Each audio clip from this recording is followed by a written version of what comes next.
Record. All right. Welcome, everyone. Okay. What do we talk about today? The points I hoped we could discuss at least briefly at some point are these things about logic. Then we have this stuff pending about Turing machines. I think I should probably split some stuff about Turing machines or we'll never get done. And I had a lot of comments that maybe are easier to just discuss. And I can see there are some patches about semantics, but I don't see the people who are working on that here at the moment. So maybe not the right time to discuss them. Anything else you'd like to discuss? Otherwise, I can give you a few updates on what we recently merged. Yes, Shreyas. I was proposing something called a vector of label transition systems because this is I don't know a source for this, but this concept comes up repeatedly in cryptography, concurrency, distributed systems, and everywhere again and again. So this is a comment I first made in Ching Sun Tzu's PR, and then I started writing my vector. And then this has notions of fairness of scheduling and all that. So I wanted to check if it's okay to PR this because you're the code owner in this part of CSLib at least. So what is the, yeah, we can talk about that. Let me make a list such that we manage to cover everything then. So there's the stuff about logic. There's something about label transition system. I haven't quite caught exactly what you talked about, but let's just discuss it. Mm-hmm. There's the stuff about Turing machines that maybe needs to be split. Anything else that we would like to discuss today?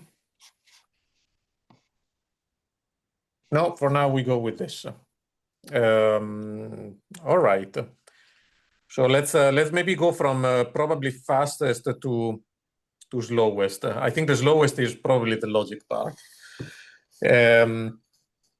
So there's been I managed to fix so regarding Turing machines and machines in general, I managed to fix the bug on epsilon automata. I got some feedback about that. So the bug is fixed, but to be honest, I think a couple of definitions could be made simpler, especially about these saturated multi-step transitions. And so basically, it doesn't matter how I fix the bug. Well, you can look at the source code in the PR, but essentially the key problem was that we were not recognizing empty strings right. And this is a problem that, well, we obviously need to fix. I developed a transformation from as a sort of test that the new definitions work from epsilon non-deterministic automata with a set of accepting states to the same kind of automata but with a single accept state, and proved it correct, because that's the kind of things that I've been seeing people do for Turing machines. So just to gain some confidence that it actually works. What should actually work in theory is that we should be able to reduce all these automata to automata with a single start state and a single accept state, right? Whenever you have epsilon transitions. I haven't done that. And I've received comments in the PR. One of these comments was about the fact that we could reach that point, I think, by Xinsun Zhu. But I think I would just like to write it off as a limitation because my PR is already too big. And in that PR, I also applied a couple of generalizations to tapes. Now tapes can take symbols of any type instead of just a type at universe, base universe. It can be type on any universe. Unfortunately, that ended up going in the same PR. I regret it. I should probably split it. I will try to do that ASAP. I'm not sure whether you'd already considered that perhaps if there's one part of it is the change to the definition of saturated transitions, and then separately there's this business about Turing machines that seem conceptually separate. Yeah, well, the reason for which I discovered the bug about epsilon in a phase is that I was trying to do non-deterministic Turing machines. Yes, but in terms of like what would be easier to review and PR then. Well, the two PRs currently are completely independent. Okay, I mean, if they're independent, sorry, I had missed I mean, that. I need That's to fine. split them, right? Yeah. But they will be Yeah, completely sure. independent. Generalizing Yeah. tapes to any universe Sure, is sure. very easy. I just had to devise a couple of smarter grind annotations, and it Sure. just pans out. So that we can just do. And I would really like to have it, because otherwise Turing machines are basically less parametric than our automata, which I think makes no sense. The other thing is, for the Turing machines, there are then multiple questions. That's why we should discuss them separately. One is, what is the right signature for the operations of a Turing machine? Because I follow the standard, the first chapter you basically encounter in any textbook about Turing machines. It has that a move can read, write, and move the head. That's what the transition does. But it does so in a single transition. And Shreya suggested, we could split these actions. This is also actually done later on in some chapters and also some papers. I mean, it depends on what is most convenient. And when you split the actions, then a transition can only either read, write, or move the head, right? So when you reason by cases on what the heck happened, this is more convenient. It's more primitive. I haven't done it directly because I was also working on an encoding from epsilon non-deterministic automata to non-deterministic Turing machines, and that makes my encoding more complicated because in my encoding is basically read a character and move the head to the right at the same time, right? And then I get a one-to-one correspondence between the epsilon non-deterministic automaton and the Turing machine, which makes the stuff easy to prove. I don't particularly care, to be honest, and people would be very welcome in a way to prove that the two things are equivalent. So I don't mind. What I would like are a couple of references, maybe. On some papers or textbooks where you do the either actions instead of the atomic action, because it changes not complexity classes, but it does change the concrete number of transitions that the Turing machine performs, right? So for some things, it can be important. Yes, Christian. So the concrete number of transitions is totally irrelevant, right? Yeah. It just doesn't matter.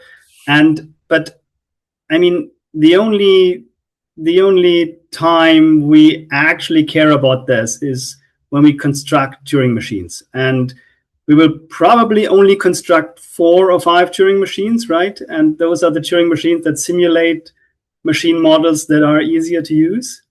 And in those constructions, I think it's much easier to do when you can write and move at the same time. Yeah. Because otherwise you have to store it in the state, which means you need to create a state data structure that contains the red symbol. And it's not. Yeah, what really I would do, to be honest, if we have the inductive with the either move, either write, read, or move with the head, I would prove an equivalence result with the usual way where you can do the 3 things atomically. In terms of language acceptance, though, and language acceptance, the problem is that while that is relatively easy to prove, it tells you nothing about the complexity classes. Because what you really want to prove is that these encodings, they preserve complexity classes. So which encodings are you talking about? Well, if we have both the Turing machines where you can do multiple things in a single transition, or you either read, write, or move the head. Yeah. Then what I would do is to prove some equivalences between these two things. But you mean the equivalence you already have for automata? They don't talk about the complexity class. Okay, I understand. Yeah. Well, automata just read first and foremost. Yeah. But no, and that's actually another good point. For a lot of stuff about complexity, I do wonder if they should be formulated just on transition systems instead of also having the yields relation. The tape I wouldn't have imagined differently from you. yeah, but only for some things. I'm not saying we should do complexity theory with transition systems. But so for most results, what people actually do is you have a step function and you iterate that step function, right? I mean, that only works for deterministic Turing machines, but that's what you usually have, right? Yeah. So the formulation where you have reachable in k steps, that's super awkward, and instead it's much more convenient to have a deterministic function that is computed by a Turing machine that implements the transition, right? And you iterate the function. For deterministic transition systems, we have exactly the same signature. It is a function. Yeah. I mean, it depends.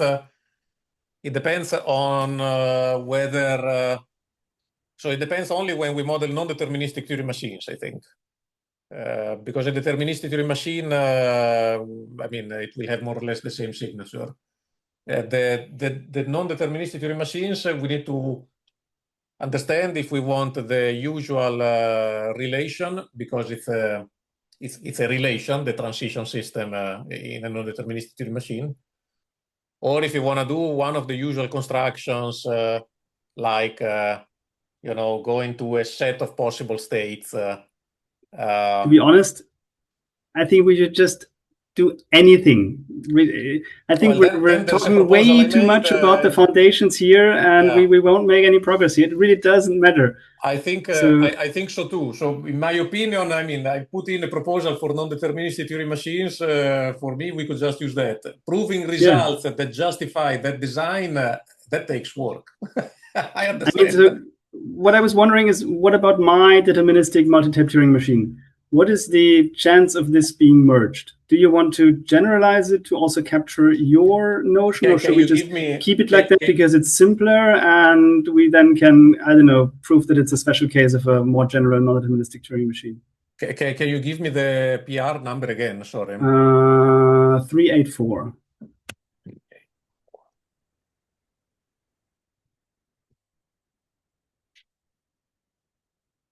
GitHub is taking its sweet time. So this one is based on the statement thingy. I think I removed the statement. So it used to reuse the single tape statement, but it wasn't really useful in the end. Yes. Okay, but basically, the transition function is you start from a state, and then you have an option symbol, which is what you need to read, and then you get the symbols that you gotta write. Okay, and then you have the transition out k symbol state. The transition out. So the difference to the previous version is that it has an explicit read-only input tape and an explicit write-only output tape, and that's why the signature is a bit more complicated now. So it takes the state, the red symbol from the input tape, and then the symbols from the work tapes, the K work tapes, and then returns the actions, right? And this is moving the input tape head, writing to the work tapes and moving the work tape heads, and writing an output symbol, and then the following state. I do wonder, so this actually, now I remember it, this is one of the things that triggered me into trying to investigate non-deterministic Turing machines with automata, because in automata, these things typically compose, and here it seems that they do not. So there's this book about, for example, I think from 2019 or something like that, about automata based on monoids, where basically, they do the trick I use. If you want to add a tape, you just do the product of one of the elements of the automaton, and it actually works out. So you can get a transducer. So you get the usual reader, the usual acceptor, then you just do a product, you get a transducer, then you just do more products. Yes, but the input tape and the output tapes, they really behave differently, right? And that's why I also didn't model them as tapes. And you can put them in the state, but in the end, yes, we can maybe find a super general notion for that, but in the time where we investigate that, we could also just merge it and build on top of it and start doing some initial complexity theory results. We can definitely do that. I'm not against that. I just wanted to say, sorry, you made a comment right before the last. What was again, Christian? That they behave differently. Yeah, but that's the tapes that behave differently. The automata, the machine behaves in exactly the same way. It's just a different, you know, the types of the symbols and all the rest. You just make a product on top of the transition arrow. That's it. It's just the tapes that behave a bit differently, right? I don't believe that, but yeah, I mean. No, I can tell you. You don't need to believe it. Yeah, but I mean, on generic Turing machines, yes, but not on those with specific input and output tapes where we also have to count the space behavior differently and so on, right? It composes. Shreyas? Yeah. Fabrizio is right. It composes properly. You don't have to worry about this aspect. But I mean, if you want to go forward with this and do some complexity theory results, for me, it would be fine. I'm just saying, let's build it up. But I would really like somebody to investigate how to do this in a compositional approach, because some point, I also want a model where we just have an input tape, an output tape, and in the middle, some computable function, right? And that is very similar to an automaton. Yeah. But for the very base, I think it's best to, so this will be the model where we define space complexity on, right? And I think it's good to keep this model as close as possible to the textbooks so that we know that the notion of space complexity is correct. But this is where we disagree. This model is not close to textbooks. That's where I disagree. In textbooks, I'm talking about a Turing machine is a transition system. Also, the question is which textbook. Show me a complexity theory textbook that says a Turing machine is a transition system and not a Turing machine has K tapes and heads and can do this and that. No, I understand that, but the difference is in how we model the transitions, right? And it doesn't, you know. You can model in different ways. I agree. But when you look at the textbook, it really tells you it's basically. I mean, I agree, especially for computability, but getting space complexity right. I think if you have a complexity theory textbook that defines space complexity, it will use a definition that is closer to that one. Complexity theory point, you can treat the configuration space as the state space of your labeled transition system, and then everything works. But I mean, I'm not even saying we need to go to that extent. I'm just saying there are two parts here. There's the transition system and the effects on the tapes, and they interact. And normally, the transition system is just defined as a normal transition system, and then you have the effects on the tape. Instead, here they're a bit mixed. I'm saying that this is something I can give you a complexity theory textbook on. Barack Arora uses this from chapter 4. So okay, I would love to get that. Absolutely. I mean, I expect there is. The problem is that there are things that you cannot see. So the problem is this. At the end of the day, we care about the number of steps and the effects on the tapes. So I do understand the feeling that I just make a design that focuses on the tapes, which is the current design, I feel. This design focuses on the effects on the tapes. But if you gotta decide reachability, you're gonna have to redefine it. And that what bothers me a little bit. You are saying that the machine is fundamentally different from the concept behind automata here. And that's what bothers me. They are not. In textbooks, they are not. In textbooks, they are presented as the exact same thing. So it's misleading to people who come and try to learn these concepts in CSLib to work with this. This is a convenient formulation, maybe to reason about complexity. This I admit, no problem. And I'm very willing to accept that whoever does the work now wants to work with this, we work with this. That's not a problem. I'm just saying this is a convenient formalization, I think. So in the last meeting, we agreed that we can have multiple models and prove them equivalent. So, but nothing happened in the meantime, right? So. Well, nothing happened. I did propose. But this can be much more general, right? So why do we do that? Also, it's nice that we changed the Turing machine tape to take symbols from any universe, right? But for complexity theory, it's always a finite alphabet, right? That's completely fine. They do the same in MATLib. I mean, if you don't need to, you don't undergeneralize in that sense. It makes some stuff easier. For example, if you have it like this, then I'm going to struggle. If I don't do the universe polymorphic tape, I will struggle at encoding epsilon and a's into Turing machines. I will have to take the specific case where the symbols are blah, blah, blah. And that just gives me extra craft, more complicated proofs, more assumptions. I mean, I don't necessarily want to deal with that, right? So from last time, what happened is that I did propose a non-deterministic Turing machine model. What I suggest is that we go ahead with both what you have here with multi-tape and my non-deterministic Turing machine model. I don't think we need to do much else. Perfect. But I have another question then in this case. Yeah. How does this exactly happen? So because we need reviews from people doing reviews, but it looks like nobody has either the interest or the time to do the reviews.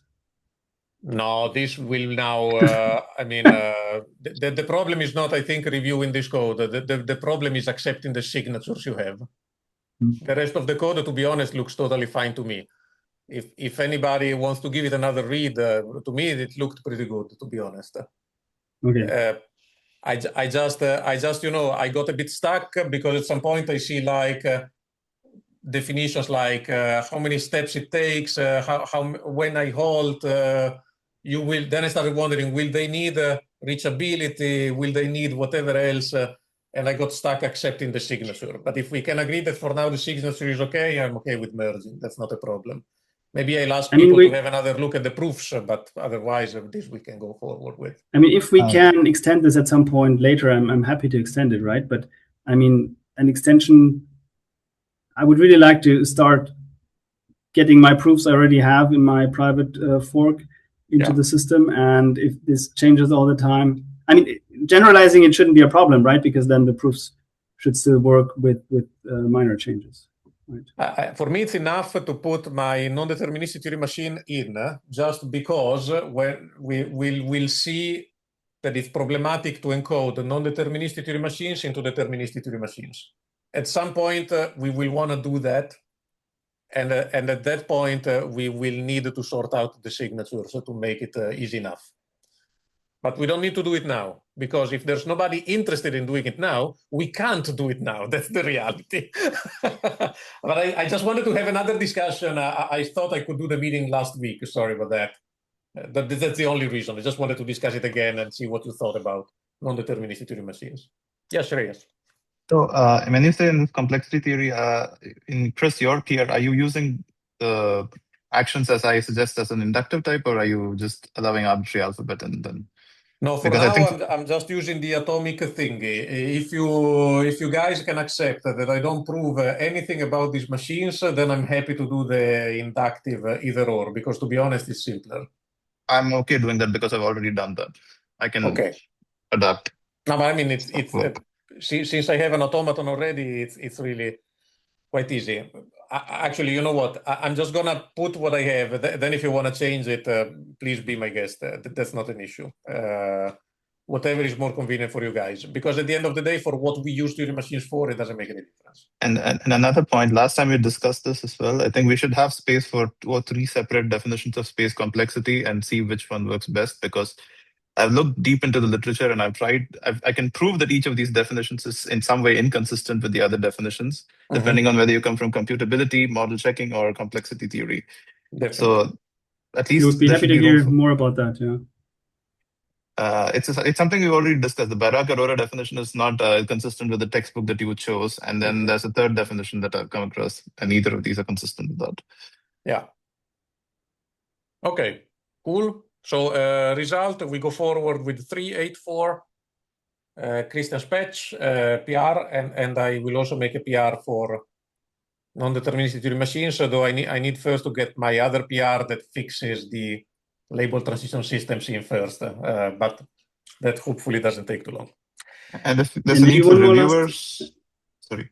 Oh, sorry. Go ahead. If there's need for reviewers, I can review the PR. I would love to have a pair of eyes on 384 and also mine. No problem. All comments are always very welcome because they speed up the process, to be honest.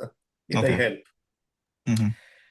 Okay. And then one more last comment. So if we're talking about maybe later changing or adapting definitions, then it's probably useful to, I don't know, at the first layer on top of the definition, kind of have stuff that is flexible with regards to the definition, right? So I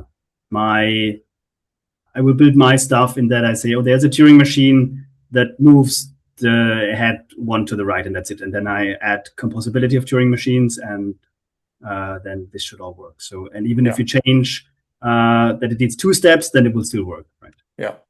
Just a comment. Cool, thanks. Super duper. All right. Then Shreyas, you wanted to say something about transition systems. Yeah. So in concurrency, distributed systems and all that, you have a network of agents or nodes, and then each of them is executing a state machine. And then there is like either synchrony or asynchrony or semi-synchrony and all that. And each node has its local view, which is its own transition system and its state. And then there's a global view, which is called the execution of the system. And depending on your model, it can be like, one node does something or a set of messages are sent into the network and then they're received and so on.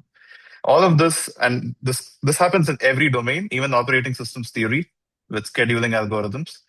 And the idea is you have a type of agents, and indexed with this, you have a type of label transition systems. And then you move from this to a label transition system, which represents the global state changes. And then in this, you can define fair scheduling, you can define synchronous execution, asynchronous execution, and all that. And I started writing a PR yesterday for this, and I think this would be useful for consensus that's already being PR'd, because a lot of the patterns in the PR can be generalized to LTSs.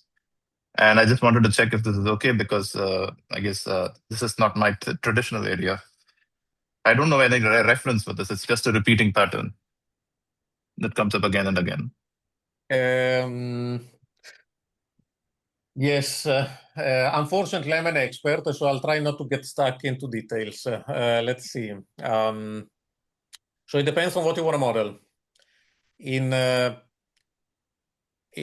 what we typically use, and we're going to PR at some point, there's basically a network is basically equivalent to a function that maps the process ID or the node ID, whatever it is, to its program. And the program can be anything, so having it to be an LTS is okay. But we are already making a choice, unfortunately. And the way these LTSs interact with one another is also a choice. So we already have a process calculus, we have CCS. A lot of these choices can't be generalized. So we're always talking about formalizing a specific model. And depending on the features you need, the models are going to be different. So for example, do you need to be able to spawn new processes? Then you have a new feature in the model. Do you need to be able to reconfigure the topology of the network? Then you have another model. Do you need to have a notion of locality where processes run inside of other processes or nodes? Then you have another model. And there are a gazillion models. So for me, the best would be to be specific, unless there are type classes or some generalization, of course, that we can discuss. But it would be nice to discuss what is the model we're trying to formalize, essentially. Okay, I'm looking at consensus, asynchronous, synchronous, and then clock synchronization, which is my area of specialty. So you have communicating a finite state machines, maybe? Yes. That's a model. So my model is basically just assume that the network is fully connected and everybody can talk to everybody, and then you have n processes for each one for each agent, and that's how in each step some set of them send messages. The messages are received after some number of undetermined amount of time. So you have a transition relation which says if there is a message in the channel, then at some point it is received. Then that's a valid transition. And essentially, I'm just taking this vector and then producing the global state vector. So there's nothing to, I mean, this is just API for saying, here's an indexed set of LTSs, and here's the global view of this LTS. This can be reused in all the situations that you described. Yeah, this is my impression is that if we view it rather than as here is once and for all our model of interacting agents, then maybe not. But if you just view it as API for a certain construction of a particular kind of label transition system, that seems to me harmless. Like there's no reason not to I just have want that us as to API. I just want us to be clear about what we are modeling, because what you have described, Shreyas, you can do a lot of stuff with, but I can also number already a lot of stuff you cannot do with it. So if you just have a communicate, so for example, if you are interested in communicating finite state machines, that's something interesting to model. In a lot of papers, the way these machines interact are different. Like the transition labels and the notion of compatibility and what happens when they match is different. So it would be nice to find a textbook or a specific paper and then say, we are modeling specifically this, basically. My approach is similar to what Tom suggested, like the API for doing this vector stuff, and then letting other models be developed on top of this vector API. Like to me, when I was working with the labeled transition systems, just basically I was using it as a way to learn about that. It seemed like there was a missing piece of the library, which in the mathlib style, you define this thing called an LTS, and then you have a way, okay, if we have two, we want to be able to take the product, or if we have an indexed family of them, we want to be able to put them all together into an LTS. And so just having that API seems like a reasonable addition. Okay, but then we're talking about you have if you want to make this general, then you have a collection of LTSs. And in this collection, there is a notion of labels that can just be lifted and observed without interaction, and labels that can interact. And that's all I think we can say at the moment. And the type of things in these LTSs can be different, because for asynchrony we would need it.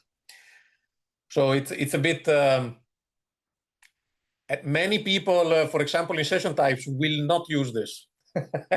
so it depends a lot for me on what you want to use it for. And we can try to generalize a bit, but then, for example, a lot of the stuff you say, it sounds like my calculus of stateful processes, which is basically a function with finite support from node name to the program running at that node, which has its own label transition system. I just need to note this down. What is it called again? Stateful processes. It's I can send you the thing. Okay. It's in the book about choreographies and choreographic protocols. But we also wrote a lot of papers. I can just send you a paper somewhere. I mean, in that language, the way we do parallel composition is that we basically union the functions, right? If they have time support and it's disjoint, then you get that their union is exactly parallel composition and it's a commutative monoid, as normally parallel composition should be. But we cannot model a lot of stuff. We cannot do the pi calculus, for example. We can't do the ambient calculus. We can't do a lot of very useful stuff, right? But if you're just if you're just open close quote doing consensus on a fully connected network, then it's okay. I mean, if you're doing anything like TLA plus stuff, then it's probably okay, not a problem. If you're trying to model web services, it might not be enough, stuff like that. Depends. We have an incoming PR, but that's probably going to come after the summer with more process calculi. So those might interact or not. But I really suggest that I don't know of anybody working on communicating finite state machines right now.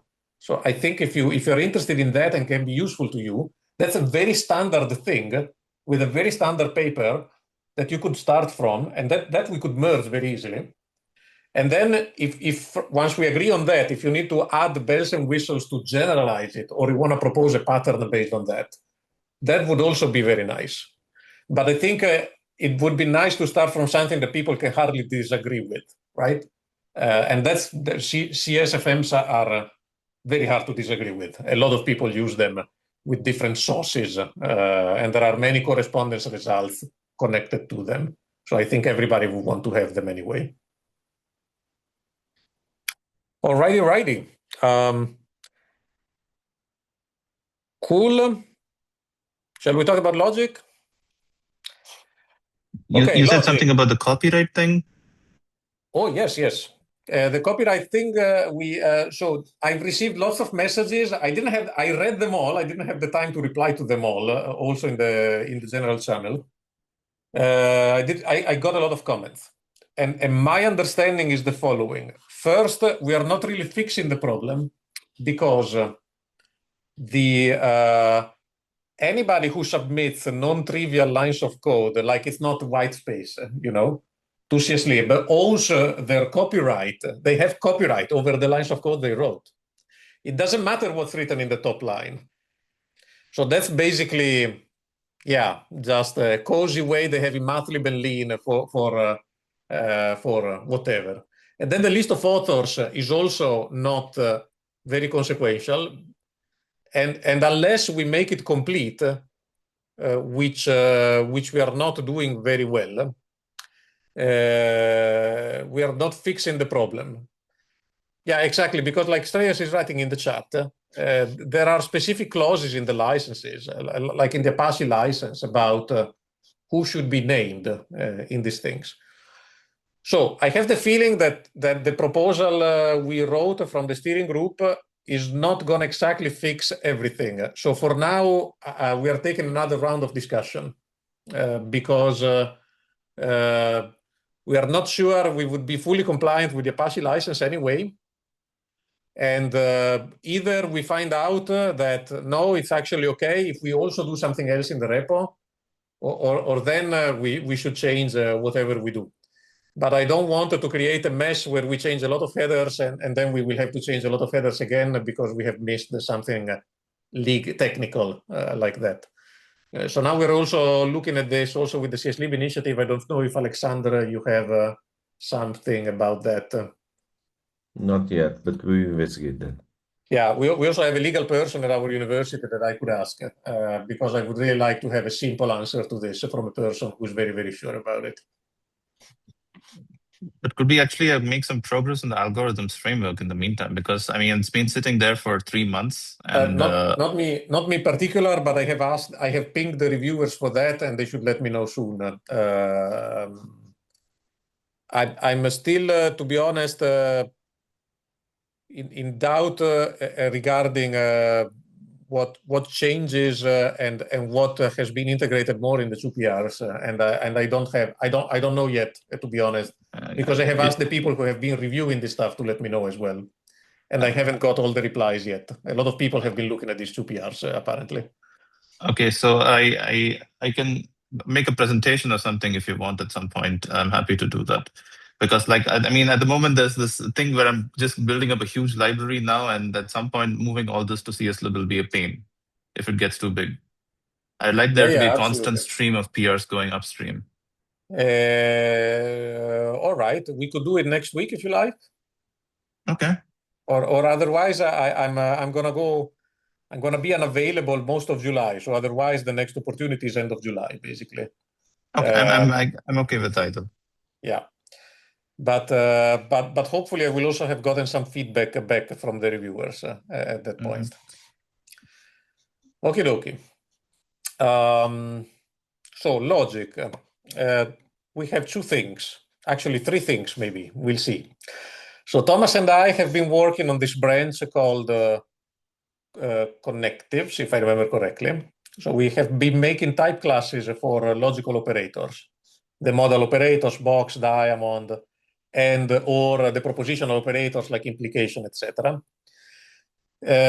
For now, we are simply using them to share notation, which is already valuable in itself. So for that, I'm happy enough. Another reason we are doing that is that we've also been working on refining inference systems and logical equivalencies to see if we can share them as much as possible. Because Thomas presented a new use case, a new use case. This has been happening some months ago. where, for example, a proof system is parameterized on a set of axioms, stuff like that. So now we had to parameterize the inference systems and logical equivalences to reason about the proposition A and B are equivalent if under this set of axioms, which turns out to be very useful also for model logic. At least it's something I need to deal with. So now I'm trying to see if we can generalize logical equivalence such that we can capture both these parameters we have in propositional logic and the parameters we have in model logic with the same type class. Why am I so interested in having type classes for inference systems and logical equivalences? One reason is notation again. The more important reason is that for inference systems, we can develop utility functions. For example, it often happens that you got to show that what you have derived is the same as what you wanted. It's just a rewriting away, right? But since this is the type of an object and it might be embedded inside of other stuff, it's convenient to have a utility function that allows you to lift some equalities to this kind of stuff. For example, with multisets in linear logic, we use it plenty. You derive the multiset and you got to show it's the multiset you wanted. So you can use this utility function to do that. Somewhat amusingly, the way this, what has ended up happening in propositional logic is instead of having a utility function for rewriting, you just say, oh, it's a weakening, and then you let grind prove that one is a subset of the other because you have weakening, which actually they're equal, but it doesn't matter. Boy, would I love to have weakening in linear logic. Yeah, exactly. This is kind of the point. Anyway, point being, this kind of pattern is very common, like you say. The reason for logical, and maybe hopefully we will get more things, like I'm hoping in the future we will be able to prove some meta-theoretical results, like if you have these operators and you have an inference system where you can derive a thing with this operator, like A and B, then it must mean that you had both the A and the B as derivable somewhat. Otherwise, your system doesn't make any sense. Yeah, and I in a somewhat related way to the recent logic PRs, I started sketching what a more Hilbert style system, where instead of looking at the details of what a derivation looks like, you just think about derivability, or you think about combinators which take two derivations and build a new one, and that's all parameterized by a class. So that's a separate discussion, but I think these things make the connective type classes very useful. Yeah. You might want to get in touch at some point with Marco Santamaria. He's a PhD student over here at Forma, who's been working. Absolutely. He's working on, he's made basically a formalization of LK based on your stuff. Okay, great. No, that's wonderful. Absolutely. I was waiting for sequent calculus at some point. It should come. Yeah. Is there any chance you and or your PhD students will be at Flock in Lisbon? No, I don't think he'll be there. Okay. But I mean, he knows Rome very well, so he might just visit you, or we do the opposite. It doesn't matter. So basically, then there's logical equivalence, for which we have a type class. Now logical equivalence, I hope we can define lawful versions of our connectives. So a lawful end, it's when A and B is logical equivalent to B and A, for example. We have these monoidal structures for connectives when we expect them to have to be there. And also equivalences across the different operators, like, the relation between a negation and implication and or. Then the connection between the laws you expect for tensor connectives, or the laws you expect between the box, the diamond operators. So all these things. Similar thing is that if A is equivalent to A prime, then A and B should be equivalent to A prime and B. For example, these kind of things are very useful. So these things I would really like to avoid having to reprove for every bloody logic in different forms. So they should at least have the same form under the same type class. And then once we have this, we still need to explore, but now we have a notion of syntactic context and a notion of logical equivalence based on this. So I wouldn't put it too far that logical equivalence can be used to make rewriting utilities about sequence or stuff like that, or propositions in general, which is one of the end goals. We haven't gotten there yet, but it's where we would like to be. So we've been working on that. Have a look at the branch connect. It's my name, F Montesis less connectives, because now we decided in the maintainer group that every branch should start with somebody who created it or looked at it, such that we know who to bother when it needs to be erased. But anyway, I think in there, one of the major questions we have are whether they should be separate files or a single file or some files. I don't know. The reason for which I don't know is that we might have a file. What I would suggest is this. We have a file about the operators, so maybe there we put all the operators with their notation. But then the files about lawful, they can get big. I don't know if we want to have all the rules of all connectives in a single file. It's going to get huge. But to express the laws of box and diamond, I need to import them both, and I also need to import a negation. Otherwise, I can't express the laws. So maybe there is meaning in not making too much of a mess. I've been asked what we should be doing. To be honest, I don't know. I don't care. I think we should just go with the separate files for now, because that's what we have, and then we can unify whatever we want. But before we reach the laws, it's a bit difficult to say, to be honest. I also think that if all you need for the laws is that the type class exists, I would be a little bit worried about accidentally creating a loop if each thing has a different file. If so, then a top level file which just defines all the type classes, and then files underneath that would seem less likely to cause keep everything directed in acyclic. So this is that's also what I was thinking, and this led me. That's why I thought maybe it makes sense to have a single file for all the notation type classes. Yeah, I'm just agreeing with you. Yeah, so I think that's great. Super. So maybe we can just do that. For the lawful stuff, we will see. Even there, maybe it gets a bit cyclic, but hopefully not. Hopefully not.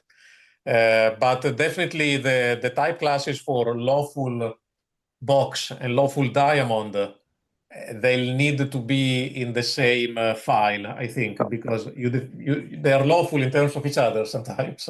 Yeah, I think that shouldn't be too hard to find a reasonable design. Maybe that's the file that can be called modal logic or lawful modal operators, or whatever you want to call it. Okay. Mm-hmm. Good. Now, in parallel to all of this, while we've been working on that, there's been a flurry of PRs by, now I don't remember the name, I'm looking on Benjamin Brastmackie. Benjamin Brastmackie. And some of these things revert the stuff that we have. So I got a bit in doubt as to how I should approach the reviews of this stuff, because I'm a bit overwhelmed, to be honest. There's a PR that reverts everything and then introduces a bunch of other stuff.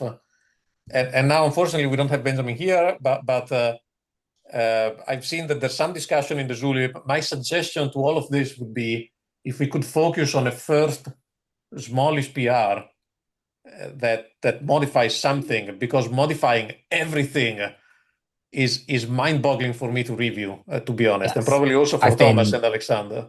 Trying to encourage that in PR reviews. Okay. Another thing that we can make is actually invite him to present what he has in his mind, right? Yeah. Because I agree. I mean, it's a huge change. He may have reasons for that, but then he will have to present and defend. Okay. I can speak a little bit to the Zulip discussions that have been happening. I know both of you, Fabrizio and Alexander, are very busy, so you may not have had time to catch up on everything.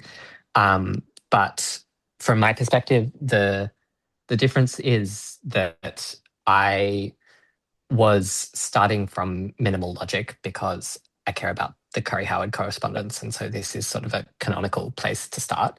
And it's sort of the smallest system where you can get an interesting notion of natural deduction. And that, for that perspective, it was very natural to have bottom not as a constructor because you can define perfectly good minimal logic without it.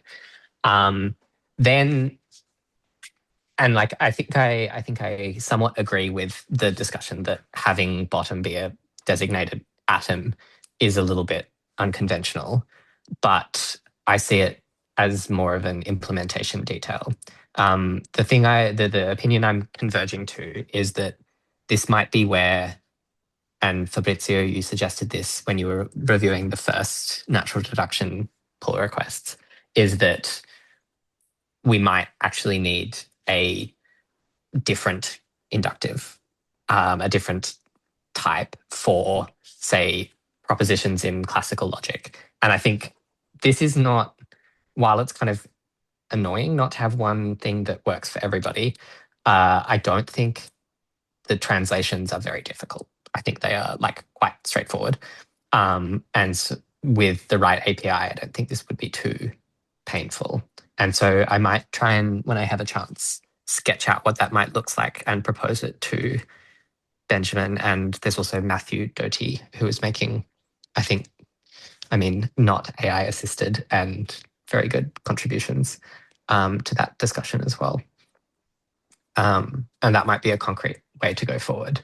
But if the community decides that having bottom be a constructor, that's obviously totally fine. Like I'm not, clearly I prefer the way I defined it, but that's just one opinion. So I'm just a bit lost. Sorry, yes. Is this about having then the bottom as a primitive or not? Yes, exactly. But if we have bottom as something that is not a primitive, then we also need a guarantee that an evaluation of that particular propositional variable is false.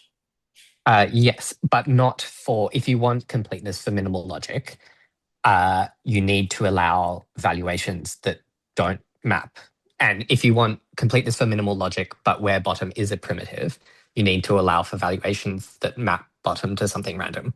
Otherwise, it will validate EFQ. And so Benjamin has this in a branch with a primitive bottom, and you end up carrying around two valuations, one for the atoms and one for bottom.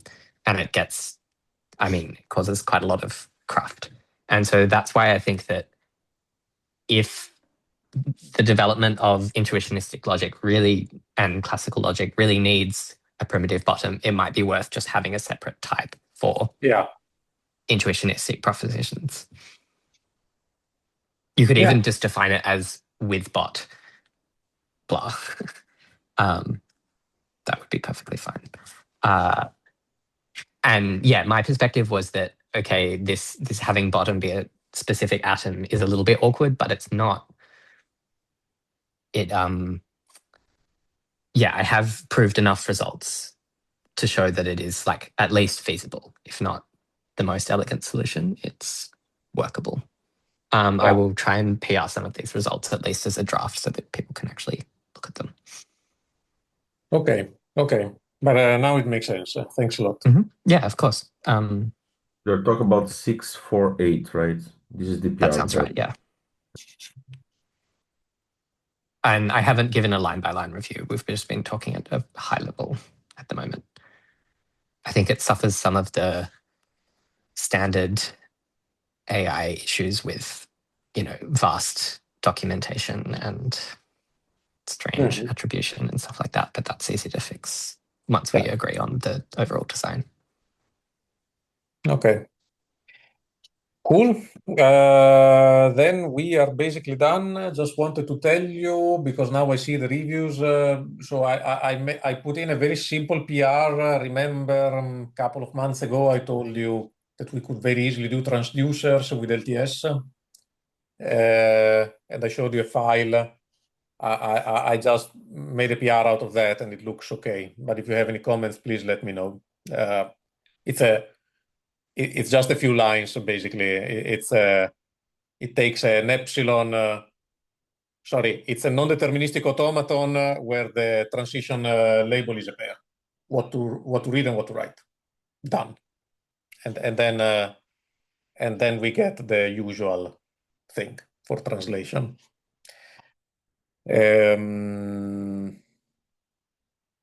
Okie dokie. All right. Thank you very much, everyone. I hope to see you next week then, or whoever can. Bye. Thank you. Ciao. Bye. Thank you. When do we meet next week? Same time here. Same time here. Okay.